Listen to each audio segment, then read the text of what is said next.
Hello नमस्कार good morning, मैं हूँ गीता रुचिका। कैसे हो दोस्तों आप लोग? तो आज मैं आ गई हूँ फिर से पार्क में, और पार्क में आ गई हूँ वीडियो शूट करने। तो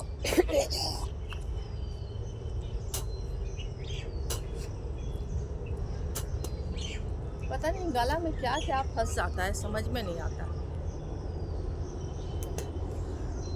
देखो यहाँ पर भी कोई आया है, प्रेमी प्रेमिका जोड़ा, लेकिन हमारे कैमरे के देख के ये लोग हो गए हैं टाटा फिश, मतलब कहीं छूटने के लोग सारा कर रहा है।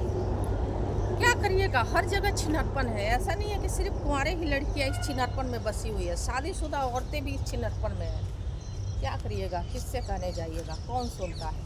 कुंवारी लड़कियां हो, देखिए देखिए, ये शादीशुदा लेडीज़ है और ये शादीशुदा मर्द है। देखिए देख रहे हैं आप लोग। और क्या करिएगा, छिनरपन में सारा दुनिया ही व्यवस्था है। किस किस को समझाए, किस किस को ना समझाए और किस किस को कहे। जिसको जो करना है करे, सारे दुनिया छिनरपन में ही मस्त है। इधर देखिए, इधर होगा एक्सरसाइज चल रहा है, हम यहीं से आप लोगों को दिखा रहे हैं, बता रहे हैं। और हम यहाँ बैठ के पत्थर पे कर रहे हैं शूट। तो वीडियो शुरू करने से पहले आप लोगों से मेरी रिक्वेस्ट है कि चैनल को सब्सक्राइब कर लेना, लाइक कमेंट शेयर ज़रूर करना।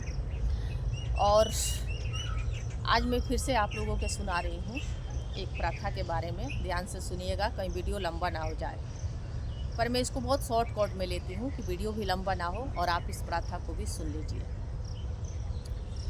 हमारे देश में नियोग प्रथा होता है, निरोध प्रथा नहीं, कंडोम प्रथा नहीं, नियोग प्रथा। और नियोग प्रथा उस समय की बात है जब अपने देश में वैज्ञानिक लोग नहीं आए थे, यानी विज्ञान तरक्की नहीं किया था, बिल्कुल 0 पॉइंट पे था। तो उस नियोग प्रथा में होता क्या था कि जिस भी महिला के बच्चा नहीं होता था, मतलब शादीशुदा महिला के, कुंवारी की बात नहीं कर रही हूँ, कुंवारी का होगा कैसे। तो जिस भी महिला के बच्चा नहीं होता था, उसका पति क्या करता था कि इस साधु वाधु, तो अपने देश में साधु सन्यासी तो शुरू से रहे हैं, क्योंकि पहले जब आविष्कार ही नहीं था तो सारा लोग एक तरीक़ा से सन्यासी ही थे। किसी के देह पर कपड़े नहीं होता था, किसी के चप्पल ओपल, ये तो सारा चीज़ बाद में आविष्कार हुआ। तो जिस भी महिला के शादी होता था 2 साल 3 साल तक अगर बच्चा नहीं हुआ तो उसका पति क्या करता था कि अपनी पत्नी को ले जाके किसी साधु के आश्रम, अब कहते हैं, उस समय कुटिया कहा जाता था। जहाँ साधु रहता था उसको उस समय कुटिया कहा जाता था।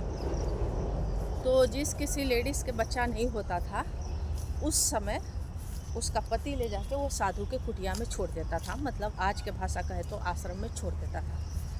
अब वो साधुइया क्या करता था कि लगातार कई महीना तक उस महिला को पेलता था।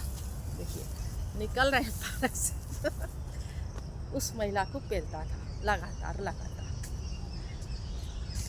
और जब तक ले बच्चा ना हो जाए पेट में, जब तक ले, तब तक ले वो पेलता रहता था। 1 महीना, 2 महीना, 3 महीना, 4 महीना, मतलब जब तक ले उसका काम ना हो जाए तब तक ले उस साधु उस लेडीज़ को पेलता था। हम कैमरा थोड़ा इधर कर लिया, अच्छा नहीं लगता, पार्क में आते जाते लोग इसमें रिकॉर्डिंग है। क्या पता किसी का मन हो किसी का ना हो, तो इसीलिए अच्छा नहीं लगता। तो जब पेल देता था 2 महीना 3 महीना, तो लगातार पेलाई के बाद उसके पेट में, लेडीज़ के पेट में बच्चा हो जाता था और उस साधु के आश्रम में छोड़ के उसका पति ही जाता था, क्योंकि उस समय तो डॉक्टर वगैरह था नहीं अपने देश में।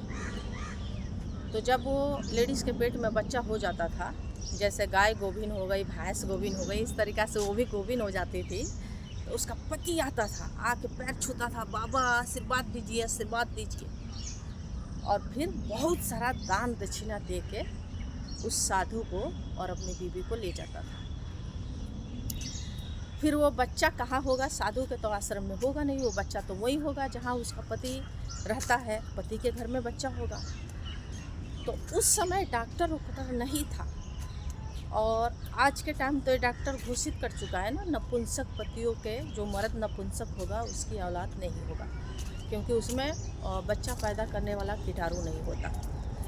लेकिन उस समय ये चीज़ थोड़ी ना था, कुछ आविष्कार ही नहीं था जबकि ये बात है। तो उस समय यही होता था, जिसका भी बच्चा ना हो उसका पति, सास ससुर सारा लोग मिल के इस बात को फैसला करते थे कि 3 साल हो गया शादी के, 4 साल हो गया, अब इसको ले जाके साधु के आश्रम में छोड़ दो, साधु पेलेगा और उसी से ये बच्चा ठहर जाएगा, रह जाएगा। हालांकि आज के टाइम में तो इसको रेप बलात्कार घोषित हो चला है। तो अपने देश में क्या है ना, अब के टाइम में तो किसी लेडीज़ के बच्चा नहीं होता है तो डॉक्टर इलाज करता है, और इलाज करता है तो उसी के ही, जिस महिला के इलाज होता है उसी के पति के ही औलाद होता है, ना कि डॉक्टर पेलता है। डॉक्टर नहीं पेलता पति के बदला में, वो इलाज करता है और उसी के पति के औलाद होता है। तो शुरू से अपने देश में वैज्ञानिक चेतना बहुत कम रहा है, शुरू से, और ये अंधविश्वासी छिनरपन चेतना ज़्यादा रहा है। आप लोग कमेंट करके हमें बताओ। फिर मिलती हूँ नेक्स्ट वीडियो में आप लोगों से। चलते चलते फिर से कह रही हूँ, चैनल को सब्सक्राइब कर लेना, लाइक कमेंट शेयर ज़रूर करना। बाय बाय, नमस्कार।